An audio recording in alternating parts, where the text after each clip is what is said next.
Xoş gördük əziz dinləyicilər. Bilirsiniz ki, dünənlərə Azov dənizində 2 yük gəmisi vuruldu və 5 nəfər Azərbaycanlı da vəfat etdi. Bu barədə istəyirəm fikir bildirəm, çünki bu barədə artıq taxtabitiləri, Rusiyanın taxtabitiləri və İranın taxtabitiləri çox vahşiyan qopardıblar. Əgər doğrudan qeyrətiniz varsa, bu günləri Rusiya tərəfindən məcburən Azərbaycanlılar müharibəyə salınır.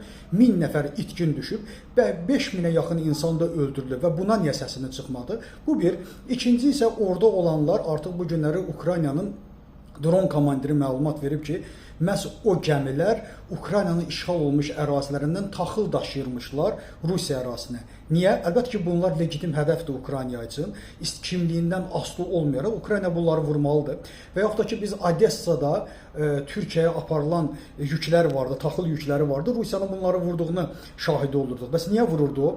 Amma bu günləri Azov dənizi isə Ukraynanın daxili dənizidir demək olar. Həm də bu gün nəzərə almaq lazımdır ki, Ukrayna, bu barədə məlumat vermişəm sizə, Mariupol Krım xəttinə böyük sürətlə nəzarət edir. Oradakı bütün dislokasiya ərazilərini məhv edib. Azov dənizinə də tam sürətlə nəzarət edir. Bu mənada ora gedən insanlar ağlı olmalıdır, getməməlidirlər. Kimlərsə burada fikirləşir ki, nota vermək lazım. Nəyə nota vermək lazımdır? Onları ora Azərbaycan hökuməti göndərib bəyəm?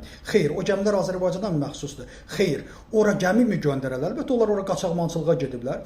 Onların ora getmələri, hansı təhlükə gözlədikləri onlar bilirdilər.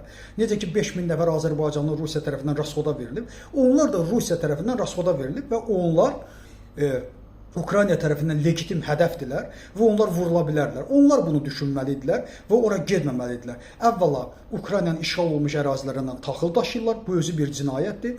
İkinci isə Azov dənizi bugün Krım xəttinə tam sürətdə Ukrayna nəzarət edir və Azov dənizi çox, demək olar ki, Rusiya gəmiləri üçün təhlükə altındadır. Yəni, bu günləri kimsə bir tanqa minib, Azərbaycanlı tanqa minib Ermənistan tərəfindən Azərbaycanın üstünə gəlsə, biz onu vurmayacağıq-mı?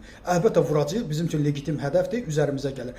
Ukrayna üçün də bunlar legitim hədəfdir. Bu günlərə taxtabitilərin ortaya düşməsi yalnız və yalnız fikir çaşdırmaqdır. Təşəkkür edirəm diqqətinizə görə.